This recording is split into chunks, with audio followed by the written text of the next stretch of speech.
क्या आपको कभी ऐसा लगता है कि आपकी बातों की कोई अहमियत नहीं, कि लोग आपको सीरियस नहीं लेते? अगर हाँ, तो यह वीडियो खास तौर पर आपके लिए है। आज हम बात करेंगे उन 8 जरूरी नीतियों के बारे में जो हर उस इंसान को अपनानी चाहिए जो अपनी जिंदगी के कठिन दौर से गुजर रहा है। ये नीतियां न सिर्फ आपकी सोच को नया दिशा देंगी, बल्कि आपको वो ताकत भी देंगी जिससे आप न केवल अपनी मुश्किलों को पार कर पाएंगे, बल्कि अपने आलोचकों और दुश्मनों को भी पीछे छोड़ देंगे। जब लोग आपको गिरते हुए देखना चाहते हैं, तो उन्हें यह दिखा दो कि आपकी ताकत उनकी सोच से कहीं ज्यादा है। जीवन के सबसे कठिन पल वही होते हैं जब आप खुद को अकेला और टूटा हुआ महसूस करते हैं, जब हर कोई आपको नाकामयाब देखना चाहता है और आपकी सबसे मेहनत भरी कोशिशों को नजरअंदाज कर देता है, जब आपका दर्द किसी को मायने नहीं रखता और हर कदम पर आपके हौसले पर सवाल उठाए जाते हैं।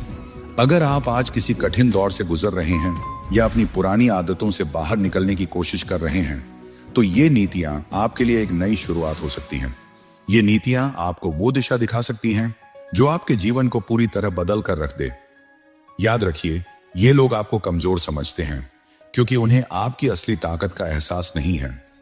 अगर आपकी सोच सही है और आप खुद पर विश्वास रखते हैं, तो कोई भी मुश्किल या बुरा वक्त आपको तोड़ नहीं सकता। तो चलिए अब शुरू करते हैं। नंबर 1, अपनी कमजोरी किसी को मत दिखाओ। जिंदगी में हर इंसान के भीतर कुछ ना कुछ कमजोरियां होती हैं। यह एक सामान्य और स्वाभाविक बात है, लेकिन हर किसी के सामने उन कमजोरियों को जाहिर कर देना हमेशा सही नहीं होता। अक्सर हम ये सोचकर अपनी परेशानियों और भावनाओं को दूसरों से साझा करते हैं कि वे हमारी मदद करेंगे या समझ पाएंगे, पर सच्चाई यह है कि दुनिया में हर कोई हमारे लिए सहानुभूति नहीं रखता।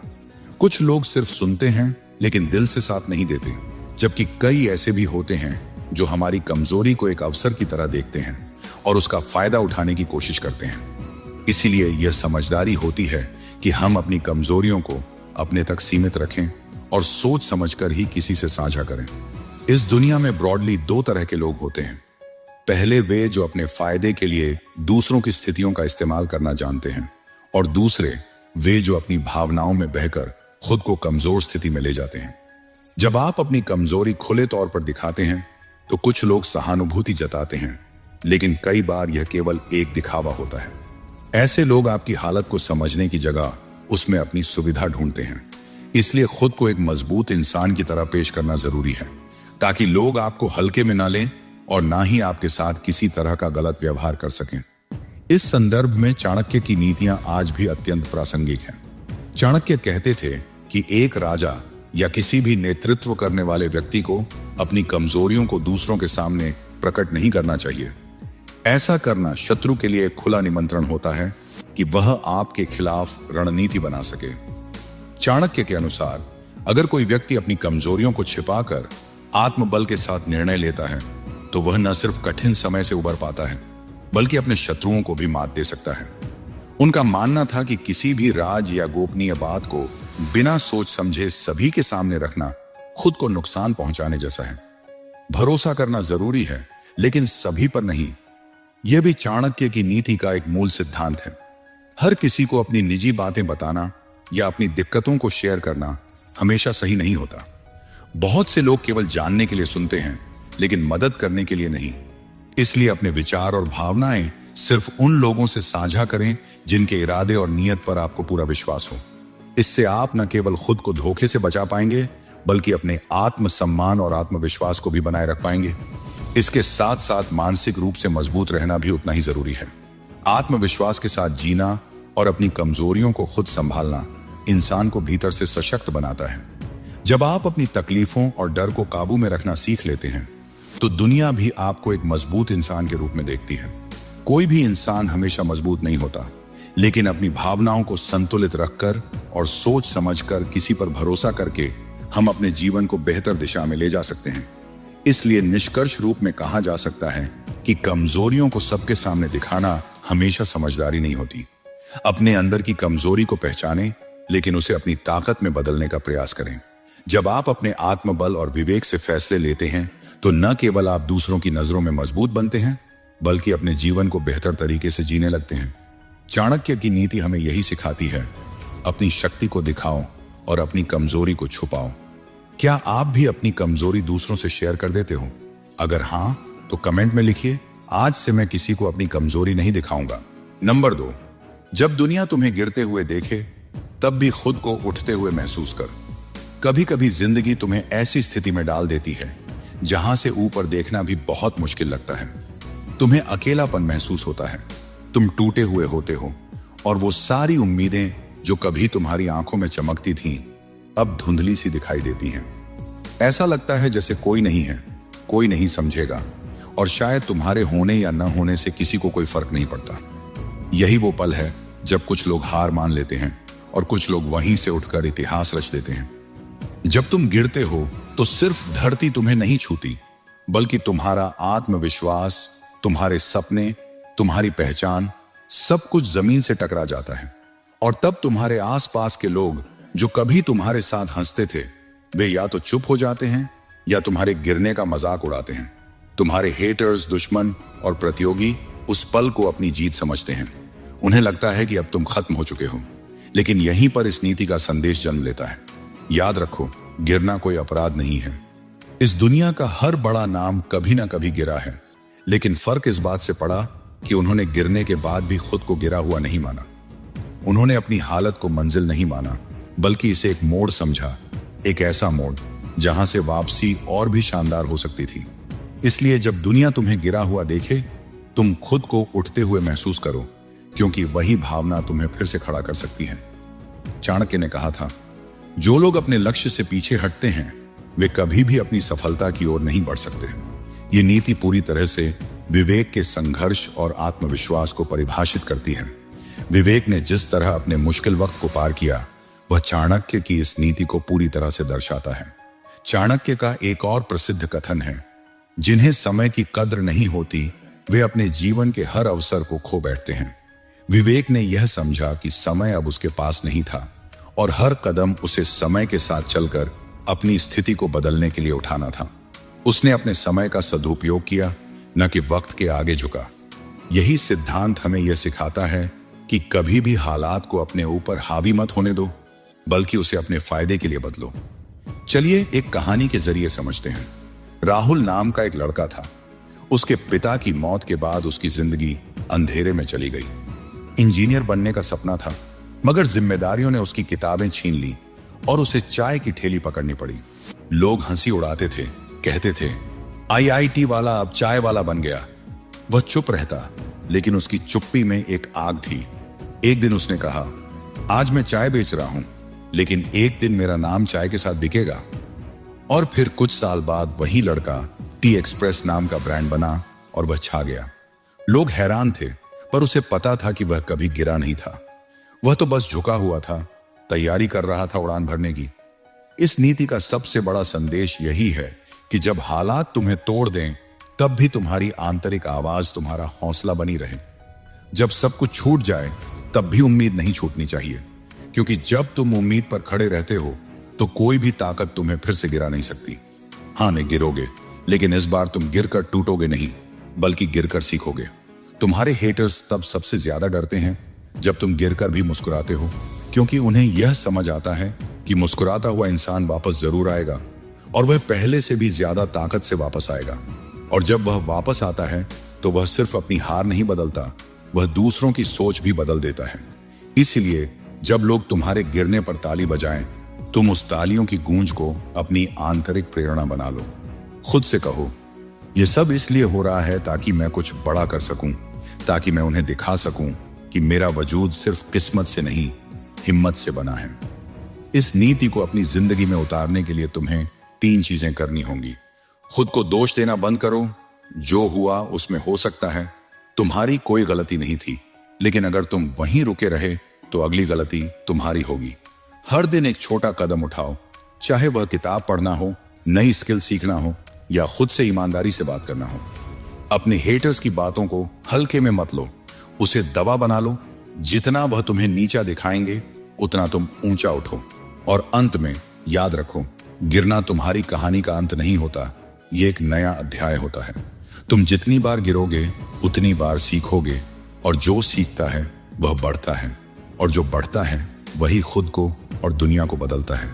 दोस्तों, अगर वीडियो पसंद आ रही हो तो सब्सक्राइब जरूर कर लेना और वीडियो को लाइक भी कर देना। चलिए एक और कहानी के जरिए समझते हैं। विवेक का जन्म एक छोटे से गांव में हुआ था, जहां लोग बस किसी तरह अपना दिन बिता लेते थे। उसके पिता एक मजदूर थे जो ईंट भट्टे पर काम करते थे और दिन भर की मेहनत के बाद इतना ही कमा पाते थे कि घर में 2 वक्त की रोटी आ सके। विवेक शुरू से ही पढ़ाई में होशियार था और उसका सपना था कि वह साइंटिस्ट बने। वह इस हद तक जुनूनी था कि वह गांव के कूड़े से टूटे खिलौने उठाकर उनसे साइंस एक्सपेरिमेंट्स करता था। लेकिन एक दिन उसका सपना टूट गया। जब वह 10वीं में था, उसके पिता एक दुर्घटना में गंभीर रूप से घायल हो गए और अब घर की पूरी जिम्मेदारी उस 16 साल के लड़के पर आ गई। इसके चलते विवेक को अपनी पढ़ाई छोड़नी पड़ी, किताबें बेचनी पड़ी और उसे होटल में बर्तन धोने का काम करना पड़ा। लोग हंसी उड़ाते थे, साइंटिस्ट बनना था, अब बर्तन धो रहा है। वह रातों को चुपचाप होटल के पीछे बैठकर रोता था। लेकिन एक दिन उसने खुद से सवाल किया, क्या मैं वाकई गिर चुका हूं या बस रुका हूं? और उसी दिन उसने ठान लिया कि वह खुद को कभी टूटा हुआ नहीं मानेगा। वह दिन में काम करता और रात को कोचिंग सेंटर के बाहर खड़े होकर बच्चों से पुराने नोट्स मांगता और पढ़ाई करता। धीरे धीरे उसने 12वीं का फॉर्म भरा, प्राइवेट से पास हुआ और फिर एक लैपटॉप खरीदा। 3 साल तक विवेक ने दिन रात एक कर दिया। उसने मुफ्त ऑनलाइन कोर्सेज से डाटा साइंस सीखा।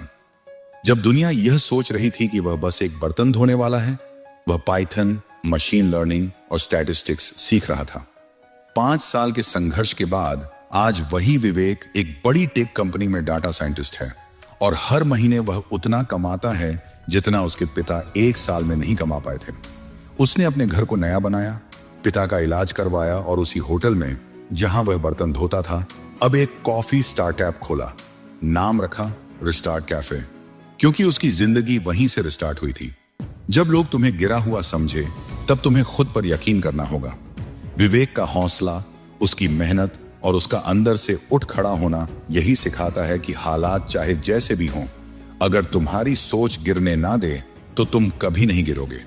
उसने अपने हालात को जस्टिफाई नहीं किया, बल्कि अपनी मेहनत से उन्हें बदल दिया। यही है नीति नंबर 2 का सार। नंबर 3, कभी भी अपने गुस्से या दर्द में वह मत बोलो जो तुम्हारे भविष्य को जला दे।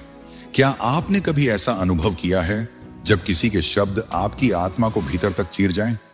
जब किसी ने ऐसा गहरा आघात दिया हो कि उसकी बातों के तीर आपके सीने में उतर जाएं? जब आपने बिना किसी शर्त के किसी का साथ दिया हो, लेकिन बदले में आपको सिर्फ धोखा, तिरस्कार और अपमान मिला हो? ऐसे वक्त में गुस्सा आना स्वाभाविक है और दर्द भी उठना स्वाभाविक है। दिल की आवाज कहती है, अब बोलो, सबके सामने बोलो। जो उसने किया उसे सबको बताओ, उसे नीचा दिखाओ, उसे रोते हुए देखो, क्योंकि उसने आपको रुलाया है। लेकिन रुकिए, क्या आपने कभी सोचा है कि उस गुस्से या दर्द के पल में बोले गए शब्द आपके पूरे जीवन को प्रभावित कर सकते हैं? आपके करियर, आपकी छवि, आपके रिश्ते, सब कुछ उस एक पल के जवाब से बदल सकता है जो आपने गुस्से या दर्द में कह दिया। यह समझना आसान है, लेकिन इसे अपनाना उतना ही कठिन। जब कोई आपको तोड़ दे, तब चुप रहना एक बड़ी चुनौती बन जाती है। लेकिन याद रखें, चुप रहना हार नहीं है, बल्कि यह अपने आप पर काबू पाने की जीत है। आइए हम इस नीति को और गहराई से समझें। क्या वो लम्हे हैं जब इंसान अपने शब्दों से खुद को नष्ट कर देता है? हम सीखेंगे कि उन पलों से कैसे बचें और यह भी जानेंगे कि चुप्पी कभी सबसे ताकतवर जवाब बन सकती है। चाणक्य, जिन्हें आचार्य विष्णुगुप्त के नाम से भी जाना जाता है, भारतीय इतिहास के सबसे महान कूटनीतिज्ञ और शिक्षक थे। उन्होंने हमें कई कड़े जीवन सिद्धांत दिए हैं और उनका एक प्रसिद्ध कथन है, जिसने अपने क्रोध को काबू किया वही सबसे बड़ा योद्धा है। चाणक्य हमेशा कहते थे कि हमें कभी भी गुस्से में आकर कोई काम नहीं करना चाहिए, क्योंकि गुस्सा हमारी बुद्धि को अंधा कर देता है और हमें सही निर्णय लेने से रोकता है। चाणक्य के अनुसार गुस्से में व्यक्ति अपना बुद्धिमत्ता खो देता है और उस समय उसे कहे गए शब्द उसके जीवन के लिए अत्यधिक हानिकारक साबित हो सकते हैं।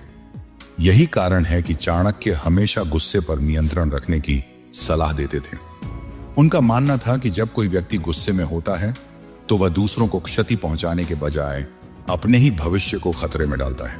हम सभी के भीतर एक भावनाओं का समंदर है, दर्द, अपमान, गुस्सा, जलन, अकेलापन। कभी कोई दोस्त धोखा दे जाता है, कभी भाई ही दुश्मन बन जाता है, कभी प्यार में धोखा मिलता है, तो कभी किसी और ने हमारी मेहनत पर कब्जा कर लिया। ऐसे समय में दिल में तूफान उठता है और मन करता है अब मैं उसे दिखा दूंगा, उसे खत्म कर दूंगा। लेकिन यही हम सबसे बड़ी गलती कर बैठते हैं। हम उस दर्द में वो बोल देते हैं जो हमारे जीवन को ही तबाह कर देता है। गुस्से में बोले गए शब्द तलवार से भी ज्यादा गहरे जख्म देते हैं। तलवार का घाव भर सकता है, लेकिन शब्दों का जहर एक जिंदगी भर आपको सता सकता है। और सबसे बड़ा खतरा यह है कि यह जहर दूसरों से ज्यादा खुद हमें खोखला करता है। चाणक्य का उदाहरण। चाणक्य का जीवन भी गुस्से और धोखे के कई उदाहरणों से भरा पड़ा है। एक समय की बात है जब चाणक्य ने मौर्य साम्राज्य की नींव रखी थी और चंद्रगुप्त मौर्य को एक बड़ा सम्राट बनाया था। लेकिन शुरू में जब चाणक्य के पास कोई खास मदद नहीं थी, तब उन्होंने अपना सिर मुंडवाया और अपनी सारी सामग्री नष्ट कर दी थी, क्योंकि वह समाज में अपने प्रति किसी भी प्रकार के अपमान से बचना चाहते थे। उनके इस कृत्य से यह सिद्ध होता है कि वह हर स्थिति में शांति और धैर्य से काम लेते थे। जब भी उन्हें गुस्सा आता, वह शांत होकर स्थिति का विश्लेषण करते थे और फिर अपने कदम उठाते थे। एक और उदाहरण है जब चाणक्य ने एक धोखेबाज राजकुमार को सबक सिखाया था। उस राजकुमार ने चाणक्य से धोखा किया था, लेकिन चाणक्य ने उस राजकुमार के खिलाफ कोई भी अपमानजनक शब्द नहीं बोले। इसके बजाय उन्होंने अपनी बुद्धिमानी से उस राजकुमार को पूरी तरह से नष्ट कर दिया। चाणक्य की यह नीति थी, गुस्से में कुछ भी नहीं करना चाहिए और न ही शब्दों का प्रयोग करना चाहिए। उन्होंने हमेशा अपनी ऊर्जा को सही दिशा में लगाया और उसे अपनी योजनाओं में व्यर्थ नहीं होने दिया। दीपक की कहानी। अब एक कहानी समझाते हैं। दीपक एक साधारण लड़का था जो अपनी मेहनत से एक छोटी सी कंपनी में नौकरी कर रहा था। वह हर दिन पहले ऑफिस आता और देर रात घर लौटता। उसे एक लड़की रिया से प्यार था जो उसी कंपनी में काम करती थी। सब कुछ सही चल रहा था, लेकिन एक दिन उसे पता चला कि रिया और उसका बॉस एक दूसरे के करीब आ गए थे। दीपक के लिए यह एक सदमा था। उसका प्यार, उसकी मेहनत, सब कुछ एक झटके में टूट गया। गुस्से में आकर उसने ऑफिस में सबके सामने रिया और अपने बॉस को भला बुरा कहा, चिल्लाया और अपनी नौकरी छोड़ दी। गुस्से में उसने सोशल मीडिया पर लंबा पोस्ट भी डाला जिसमें उसने सब कुछ उगल दिया। उसे लगा कि उसने अपना बदला ले लिया, लेकिन कुछ ही दिन बाद उसे समझ आया कि उस गुस्से भरे पल ने उसका भविष्य बर्बाद कर दिया। चाणक्य का सिख। अगर दीपक ने उस समय चाणक्य की नीति को अपनाया होता तो वह अपने गुस्से को काबू में रखता। चाणक्य के अनुसार जो गुस्से में कार्य करता है वह अपनी नासमझी का परिचय देता है। दीपक ने अपनी नासमझी में अपने भविष्य को नष्ट कर दिया। यदि वह कुछ समय शांत रहता और फिर सोच समझकर प्रतिक्रिया देता तो शायद उसकी स्थिति कुछ और होती। गुस्सा एक जहरीली आग है। यह पहले तुम्हारे दिमाग को जलाती है, फिर रिश्तों को, फिर पहचान को और अंत में तुम्हारे भविष्य को। गुस्से में हम अपने सबसे खराब रूप में होते हैं और यदि उस समय कुछ बोल दिया तो दुनिया हमें उसी रूप में याद रखेगी, चाहे अंदर से हम कितने भी अच्छे इंसान क्यों ना हों। चाणक्य की शिक्षा। चाणक्य ने कहा था, जो समय के साथ धैर्य और संतुलन रखता है वही सर्वश्रेष्ठ परिणाम प्राप्त करता है। इस तरह की स्थिति में गुस्से को काबू में रखना न केवल हमारी व्यक्तिगत ताकत को दर्शाता है, बल्कि यह भी साबित करता है कि हम अपने निर्णयों में चतुर और कूटनीतिक हैं। इसीलिए नीति नंबर 2 कहती है, गुस्से और दर्द में चुप रहना बोलने से कहीं अधिक बहादुरी है। जब तुम शांत रहते हो तब तुम सोच सकते हो, और जब सोचते हो तब तुम चीजों को सही तरीके से संभाल सकते हो। तुम्हारा गुस्सा तात्कालिक होता है, लेकिन उसके प्रभाव स्थायी होते हैं। अगर गुस्सा आए तो बोलने से पहले एक पल रुकें, गहरी सांस लें, खुद से कहें, क्या मैं जो बोलने जा रहा हूं वह मेरे भविष्य के लिए सही है? यह छोटा सा विराम तुम्हें बड़े नुकसान से बचा सकता है। जो कहना है उसे कागज पर लिखो, किसी को भेजने की जल्दबाजी ना करें। यह तरीका तुम्हारा मन हल्का करेगा और शायद लिखने से तुम्हें समझ में आ जाएगा कि ये शब्द तुम्हारे जीवन में जहर घोल सकते हैं। जवाब देने की जल्दबाजी ना करें। कभी कभी सबसे बड़ा जवाब चुप्पी ही होती है। चाणक्य का अंतिम सिख। याद रखें, वह व्यक्ति जो अपनी जुबान पर काबू रखता है वही सबसे महान होता है। चुप्पी जो तुम्हारी आत्मशक्ति को दर्शाती है उसे अपनाएं। नंबर 4, जो तुम्हें तोड़ता है वही तुम्हें बनाता भी है। क्या आपने कभी महसूस किया है कि जब जीवन में सबसे अधिक अंधेरा होता है तब किसी न किसी रूप में रोशनी का एक रास्ता खुलता है। जब कोई अपना आप को छोड़कर चला जाता है, जब सारी मेहनत के बावजूद आप खाली हाथ रह जाते हैं, जब लोग आपकी हंसी उड़ाते हैं और कहते हैं तुमसे कुछ नहीं हो सकता, तब कहीं ना कहीं अंदर से कुछ टूटता है। वह टूटन कभी किसी रिश्ते की होती है, कभी विश्वास की, कभी अपनी पहचान की, लेकिन शायद यही टूटना असली शुरुआत होती है, क्योंकि किसी भी निर्माण की प्रक्रिया विध्वंस से ही शुरू होती है। जैसे एक बीज को धरती में दफन होकर खुद को तोड़ना पड़ता है ताकि वह एक पेड़ बन सके, वैसे ही इंसान को भी अपनी सीमाएं तोड़नी पड़ती हैं। दर्द सहना पड़ता है, तभी वह अपने असली रूप में उभरता है। लोग अक्सर यह सवाल करते हैं, अगर भगवान हमारे भले के लिए सोचता है तो हमें इतना दर्द क्यों देता है? लेकिन क्या आपने कभी यह सोचा है कि लोहा बिना आग में तपे तेज नहीं हो सकता, और हीरा तब तक एक साधारण पत्थर ही रहता है जब तक वह हजारों टन दबाव सहकर धरती के भीतर से बाहर नहीं निकलता। जो चीज आपको तोड़ती है वही आपको आकार देती है, क्योंकि अगर आप कभी टूटेंगे नहीं तो आप कभी खुद को जान नहीं पाएंगे। हर बार जब आप गिरते हैं, हर बार जब आप हारते हैं, तब असल में आपकी आत्मा और भी मजबूत होती है, और तब आपको यह समझ में आता है कि आपके भीतर कितनी ताकत छिपी हुई है। कभी कभी तकलीफें इसलिए आती हैं ताकि आप अपने आसपास के नकली लोगों को पहचान सकें, और सबसे बड़ी बात, खुद को पहचान सकें। चाणक्य का उदाहरण।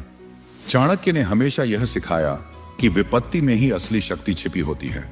उन्होंने कहा था कि जो आपके संघर्ष को महसूस कर सकता है वही सच्चा समर्थक है।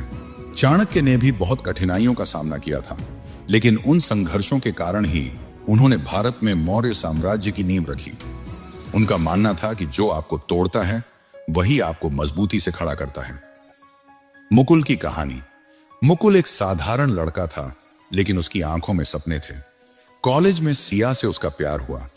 उसने सिया को अपनी जिंदगी का सबसे बड़ा हिस्सा बना लिया। उसने अपने करियर, दोस्तों और खुद के सपनों को पीछे छोड़कर सिर्फ सिया को प्राथमिकता दी।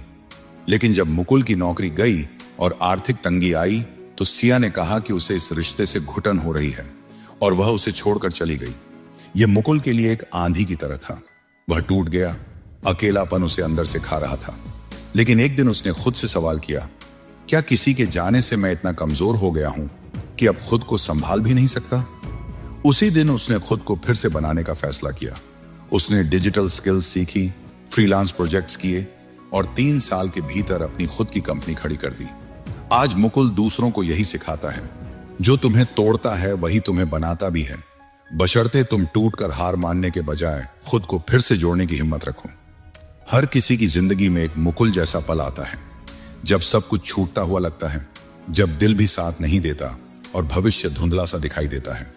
लेकिन जो एक चीज आपको आगे बढ़ाती है वह है हिम्मत। हिम्मत यह मानने की कि जो टूटा है वह फिर से बन सकता है। हिम्मत यह समझने की कि हर चोट, हर ठोकर, हर आंसू आपके भविष्य को आकार दे रहा है। नंबर 5, हर बात का जवाब देना जरूरी नहीं होता। जिंदगी में एक ऐसा समय आता है जब लोग आपकी खामोशी को कमजोरी समझते हैं, आपकी सफलता से जलते हैं और आपके खिलाफ बातें बनाते हैं। लोग आपके बारे में झूठ फैलाते हैं, ताने देते हैं, आपको नीचा दिखाने की कोशिश करते हैं, और तब सबसे बड़ा सवाल उठता है, क्या हमें जवाब देना चाहिए? लेकिन सच्चाई यह है कि हर बात का जवाब देना जरूरी नहीं होता, क्योंकि जवाब तब दिया जाता है जब सामने वाला समझने लायक हो, और अक्सर सामने वालों की नीयत केवल आपको उकसाने की होती है, समझने की नहीं। अगर आप हर पत्थर का जवाब देने लगेंगे तो आप कभी मंजिल तक नहीं पहुंच पाएंगे। कभी कभी खामोशी सबसे बड़ा हथियार बन जाती है, क्योंकि जो व्यक्ति चुप रहकर केवल मेहनत करता है वही वक्त के साथ अपनी जीत को साबित करता है। लोग आपके बारे में क्या कहते हैं, इसका जवाब शब्दों में नहीं बल्कि सफलता में होता है। नेहा की कहानी। नेहा एक ऐसी लड़की थी जिसने पढ़ाई में टॉप किया और कॉलेज से निकलते ही अपना स्टार्टअप शुरू किया। उसकी मेहनत रंग लाई और उसका नाम होने लगा। तभी शुरू हुई आलोचना। लोगों ने कहा, किसी लड़के की मदद से सब कुछ हुआ है, वह दिखावा कर रही है, इतनी जल्दी कोई लड़की इतना नहीं कर सकती। नेहा चाहती तो जवाब देती, गुस्से में पोस्ट करती, सबके नाम लेकर कहती कि यह सब झूठ है, लेकिन उसने चुप रहकर सिर्फ काम किया। वह हर सुबह हर रात बिना किसी सफाई के बस मेहनत करती रही। 2 साल बाद वही कंपनी जिसने उसका मजाक उड़ाया था, उसी कंपनी ने उसके स्टार्टअप को करोड़ों में खरीदने का प्रस्ताव भेजा। एक इंटरव्यू में उसने कहा, अगर मैं जवाब देती तो मैं उनका खेल खेल रही होती। मैंने चुप रहकर अपने काम को जवाब बनने दिया। जब लोग आपको नीचा दिखाने की कोशिश करें तो याद रखें, चुप रहकर आगे बढ़ना ही सबसे बड़ा बदला होता है। हर बार लड़ने से आप बड़े नहीं बनते, कभी कभी नजरअंदाज करके आगे बढ़ जाना ही असली जीत होती है। चाणक्य का दृष्टिकोण। चाणक्य ने भी यही सिखाया था कि जो अपना समय दूसरों के साथ विवाद में बर्बाद करता है वह खुद को कभी सफल नहीं बना सकता। उनका कहना था कि मौन रखना और अपने काम में मग्न रहना ही सबसे बड़ा उत्तर होता है। इसलिए जब अगली बार कोई रिश्ता आपको तोड़े, कोई हालात आपको रुलाएं, कोई हार आपको भीतर से तोड़ दे, तो मुस्कुराकर खुद से कहिए, शुक्रिया जिंदगी, अब मैं खुद को फिर से बनाऊंगा और इस बार पहले से बेहतर। कभी भी खामोशी का महत्व समझें, क्योंकि शब्दों से ज्यादा कभी आपकी सफलता बोलती है। नंबर 6, हर हार में कुछ सीख होती है अगर तुम सीखना चाहो तो। हम अक्सर मान लेते हैं कि हार मतलब अंत है। जब रिजल्ट खराब आता है, जब कोई रिश्ता टूटता है, जब कोई सपना बिखर जाता है, तो ऐसा लगता है जैसे दुनिया थम गई है। हम खुद को कोसते हैं, किस्मत को दोष देते हैं और कई बार इतना टूट जाते हैं कि उठने की हिम्मत ही नहीं होती। लेकिन सच्चाई यह है कि हर हार के भीतर एक तोहफा छिपा होता है, एक सबक, एक चेतावनी, एक दिशा। मगर यह तोहफा हमें तभी मिलता है जब हम उस हार से भागने के बजाय उसे सीखने का फैसला करते हैं। जिंदगी की सबसे बड़ी सीखें किताबों से नहीं, टूटने के बाद उठने से मिलती है। जो गिरकर फिर चला वही असली विजेता है। मैं आपको एक कहानी सुनाता हूं। यह कहानी है आदित्य की। आदित्य बचपन से ही होशियार बच्चा था। हर क्लास में टॉप करना, हर प्रतियोगिता में जीतना, यह उसकी आदत थी। उसके माँ बाप, रिश्तेदार, स्कूल के टीचर सब उसे भविष्य का IAS ऑफिसर मानते थे। 12वीं के बाद उसने UPSC की तैयारी शुरू की। पहले अटेम्प्ट में वो बहुत कॉन्फिडेंट था, लेकिन उसका प्रीलियर भी नहीं हुआ। दूसरे अटेम्प्ट में वो इंटरव्यू तक गया, लेकिन फाइनल लिस्ट में नाम नहीं आया। तीसरे अटेम्प्ट में वो इतने टूटे हुए थे कि उन्होंने तैयारी ही छोड़ दी। घर वालों ने ताने मारने शुरू किए, दोस्तों ने दूरी बना ली और अंदर ही अंदर आदित्य डिप्रेशन की कगार पर पहुंच गया। लेकिन एक दिन जब वह पुराने नोट्स देख रहा था, उसे एक बात महसूस हुई। मैंने हार को खुद पर हावी होने दिया, लेकिन यह हार तो मेरी शिक्षक हो सकती थी। उसने अपनी कमजोरियों की लिस्ट बनाई, कहां गलती हुई, क्या छूटा, कहां समझ नहीं आया। उसने हार को डिसेक्ट किया, चीर कर समझा कि इसमें क्या सीख थी। उसके बाद उसने चौथे अटेम्प्ट में वो सब कुछ बदल डाला, तरीका, सोच, दृष्टिकोण। और वही आदित्य जिसने हार के कारण जीना छोड़ दिया था, अब एक प्रेरणा स्रोत बन गया। IAS officer Aditya Verma. आज वो खुद युवाओं को यही सिखाता है कि हर बार जीतने से इंसान घमंडी बनता है, लेकिन हार इंसान को गहरा और मजबूत बना देती है। हार हमें वह सिखाती है जो जीत कभी नहीं सिखा सकती। जीत हमें सराहना देती है, लेकिन हार हमें आईना दिखाती है। हार बताती है कि कहां सुधार की जरूरत है, कहां ध्यान कम था, और सबसे जरूरी, हम कौन हैं और कितने मजबूत हैं। हर बार जब आप गिरते हो तो आपके पास 2 रास्ते होते हैं। एक, या तो हार को अपने आत्मसम्मान पर ले लो और टूट जाओ। 2, या उसे एक सच्चा गुरु मानकर खुद को बेहतर बनाओ। हार आपको रोकती नहीं, वो आपको तैयार करती है। अगर आपने ध्यान से देखा तो हर सफल इंसान के पीछे हार की एक लंबी कहानी होती है। जब आप हारते हो तो दुनिया आपको जज करती है। लोग कहेंगे, देखा, हमने कहा था तुमसे नहीं हो पाएगा, अब छोड़ दो। लेकिन यही लोग आपकी वापसी के बाद तालियां भी बजाएंगे। आपको यह समझना होगा कि हार के समय जो आपके साथ खड़ा रहता है वही आपका अपना है, और सबसे जरूरी, आप खुद के साथ खड़े हो। नंबर 7, अपनी तुलना दूसरों से मत करो, क्योंकि तुम्हारा रास्ता सिर्फ तुम्हारा है। क्या तुमने कभी खुद को किसी और की जिंदगी के तराजू में तौला है? जब तुम अपने दोस्त को नई गाड़ी में घूमते देखते हो, जब कोई सहपाठी तुमसे पहले नौकरी पा लेता है, जब कोई तुम्हारी उम्र में तुमसे ज्यादा कामयाब लगता है, तब मन में एक सवाल उठता है, मैं कहां रह गया? यह सवाल छोटा सा लगता है, लेकिन यही सवाल तुम्हारे आत्मविश्वास को चुपके से खा जाता है। तुम अपनी मेहनत, अपने सपनों, अपनी कहानी को भूलकर किसी और की चमक में खो जाते हो, और तब शुरू होता है तुलना का बस जहरीला खेल जो तुम्हें तुम्हारे अपने रास्ते से भटका देता है।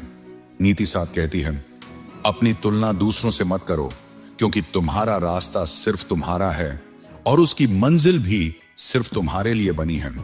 जिंदगी में हर इंसान की अपनी एक किताब है। हर पन्ना, हर अध्याय, हर किरदार अलग है। फिर भी हम बार बार अपनी किताब को किसी और की किताब से मिलाने की कोशिश करते हैं। सोशल मीडिया ने इस आग में और घी डाल दिया है। हर कोई अपनी जिंदगी की सबसे चमकदार तस्वीरें दिखाता है। नई गाड़ी, विदेश की सैर, शादी की सालगिरह, प्रमोशन की खबर, और तुम बैठे बैठे सोचते हो उसके पास इतना सब है, मेरे पास क्या है। लेकिन सच यह है कि तुम उनकी पूरी कहानी नहीं जानते।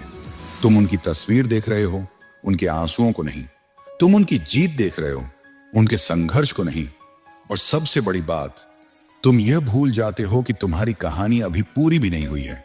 मैं तुम्हें एक कहानी सुनाता हूं। माया एक छोटे शहर की लड़की थी जिसका सपना था फैशन डिजाइनर बनना। उसने कॉलेज में दाखिला लिया, लेकिन वहां की चमक दमक ने उसे हिलाकर रख दिया। उसकी सहेलियां बड़े बड़े ब्रांड्स के कपड़े पहनती थीं। इंस्टाग्राम पर उनकी तस्वीरें हजारों लाइक्स बटोरती थीं, और माया के पास न तो इतने पैसे थे, न ही वैसी चमक। वो सोचती, मैं इनके सामने कुछ भी नहीं। वह अपनी सादगी को कमजोरी समझने लगी। उसने अपनी डिजाइनिंग छोड़ दी और कोशिश करने लगी कि वह भी वैसी बन जाए। महंगे कपड़े, चमकदार जिंदगी। लेकिन जितना वह दूसरों की तरह बनने की कोशिश करती, उतना ही वह खुद से दूर होती जाती। एक दिन उसकी एक पुरानी डायरी हाथ लगी जिसमें उसने अपने सपनों के स्केच बनाए थे। उन स्केच को देखकर उसे एहसास हुआ कि वह किसी और की जिंदगी जीने की कोशिश में अपनी कहानी भूल गई थी। उसने फैसला किया कि अब वह तुलना नहीं करेगी। उसने अपने स्केच को फिर से उठाया, रात दिन मेहनत की और धीरे धीरे अपनी डिजाइन्स को ऑनलाइन बेचना शुरू किया। आज माया का अपना एक छोटा सा ब्रांड है, माया के रंग, जो सादगी और अनोखेपन के लिए जाना जाता है। लोग उसकी तारीफ करते हैं, लेकिन अब वह किसी की तारीफ या आलोचना से अपनी कीमत नहीं तय करती। उसे पता है कि उसका रास्ता सिर्फ उसका है। तुलना एक चोर है। यह तुम्हारा आत्मविश्वास चुराती है, तुम्हारी खुशी चुराती है, और सबसे ज्यादा तुम्हारा समय चुराती है। जब तुम किसी और की जिंदगी को देखकर अपनी कमी ढूंढते हो, तो तुम अपने आप को छोटा कर रहे होते हो। हर इंसान का रास्ता अलग है। कोई जल्दी मंजिल तक पहुंच जाता है, कोई देर से। कोई ऊंची उड़ान भरता है, कोई धीरे धीरे चलता है। लेकिन मंजिल का मतलब यह नहीं कि तुम वही करो जो दूसरा कर रहा है। मंजिल का मतलब है कि तुम अपने सपनों को पूरा करो, अपनी शर्तों पर। इस नीति को अपनाने के लिए 3 चीजें करनी होंगी। अपने रास्ते पर फोकस करो। हर बार जब तुम किसी और की जिंदगी को देखकर उदास हो, अपने सपनों की लिस्ट बनाओ। यह तुम्हें याद दिलाएगा कि तुम्हारा लक्ष्य क्या है। सोशल मीडिया से ब्रेक लो। हर चमकती तस्वीर सच नहीं होती। अपनी मानसिक शांति के लिए कुछ देर के लिए स्क्रॉल करना बंद करो। अपनी छोटी जीत को सेलिब्रेट करो, भले ही वह कितनी छोटी क्यों ना हो। हर कदम तुम्हें तुम्हारी मंजिल के करीब ले जा रहा है। याद रखो, तुम्हारी जिंदगी एक रेस नहीं है जहां तुम्हें किसी को पछाड़ना है। यह एक सफर है जहां तुम्हें खुद को खोजना है। जब तुम तुलना करना छोड़ दोगे, तब तुम्हें एहसास होगा कि तुम पहले से ही कितने खास हो।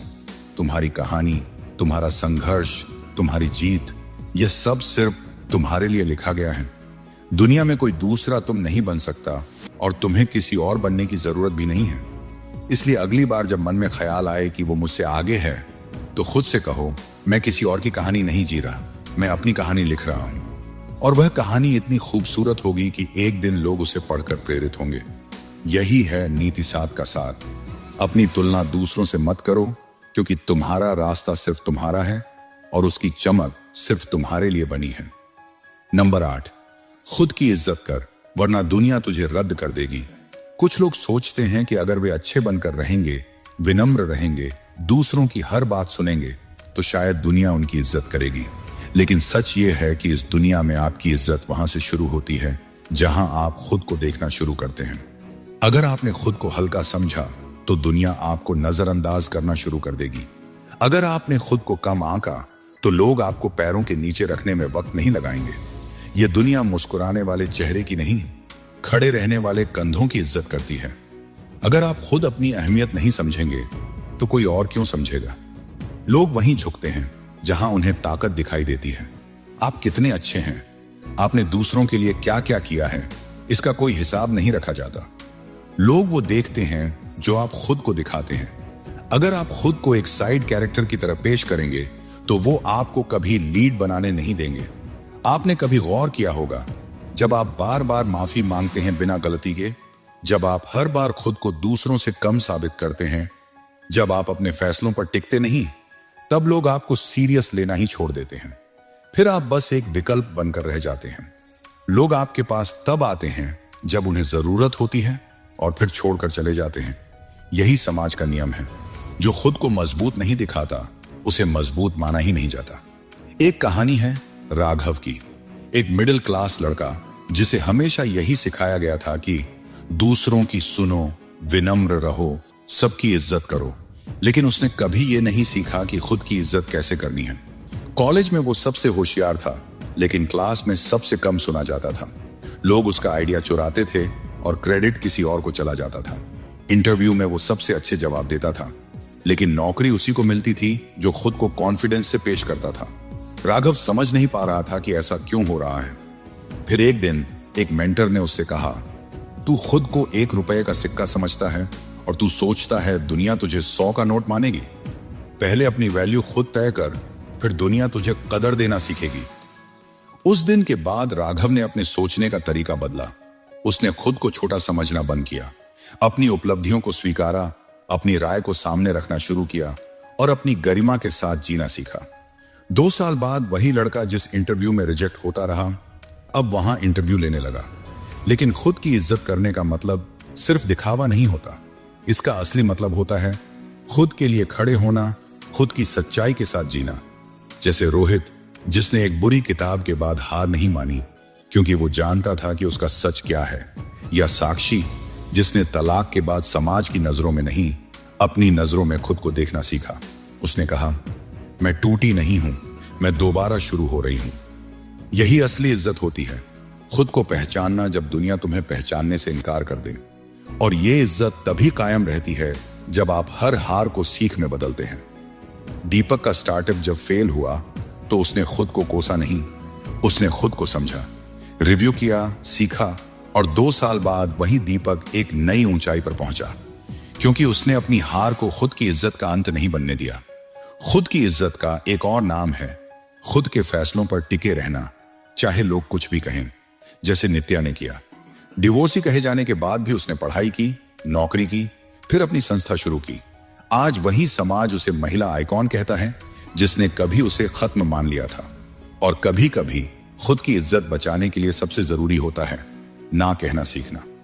करण ने जब 10 साल नौकरी की तो सब खुश थे सिवाय उसके, लेकिन जब उसने म्यूजिक को चुना तो खुद से जुड़ा। आज लाखों लोग उसके गाने सुनते हैं, क्योंकि अब वो दूसरों की उम्मीद नहीं, अपनी सच्चाई जी रहा है। खुद की इज्जत की एक और निशानी होती है अपने दर्द को वक्त देना, लेकिन उसमें खोना नहीं। पूजा ने जब अपने पति को खोया तो वह बिखर गई थी, लेकिन उसने हीलिंग को समय दिया, खुद को दोबारा जोड़ा, और आज वह दूसरों को भी जीना सिखा रही है। और सबसे आखिर में, खुद की इज्जत तब सबसे ज्यादा मायने रखती है जब तुम गिरो और फिर खुद को उठाओ। आरव 5 बार यूपीएससी में फेल हुआ। सबने कहा अब रुक जा, लेकिन उसने कहा जब तक सांस है तब तक आस है। और 6ठी बार वो टॉप 20 में आया, क्योंकि उसने खुद को गिरने नहीं दिया, और सबसे जरूरी, उसने अपनी वैल्यू खुद बनाई। इस नीति को जीवन में उतारने के लिए 3 बातें हमेशा याद रखो। अपने बारे में छोटा सोचना बंद करो। जो तुम हो वही काफी है, अगर तुम खुद को पूरी तरह स्वीकार सको। ना कहना सीखो। हर बार दूसरों को खुश करने के लिए अपनी सीमाएं मत तोड़ो। इज्जत वहीं टिकती है जहां सीमाएं बनी रहती हैं। अपने फैसलों के पीछे खड़े रहो। खुद की इज्जत वहीं से शुरू होती है जब तुम अपने सच के साथ टिके रहते हो, चाहे दुनिया कुछ भी कहे। अगर आपको यह कहानी पसंद आई हो तो अब आपके पास एक मौका है खुद को और आगे बढ़ाने का। अगर आप भी अपनी इज्जत और आत्मविश्वास को बढ़ाना चाहते हैं तो हमारे चैनल को सब्सक्राइब करें। हम आपको और भी प्रेरणादायक बातें और सीख देने के लिए यहाँ हैं। आज ही सब्सक्राइब करें और अपनी ताकत पहचानने की शुरुआत करें।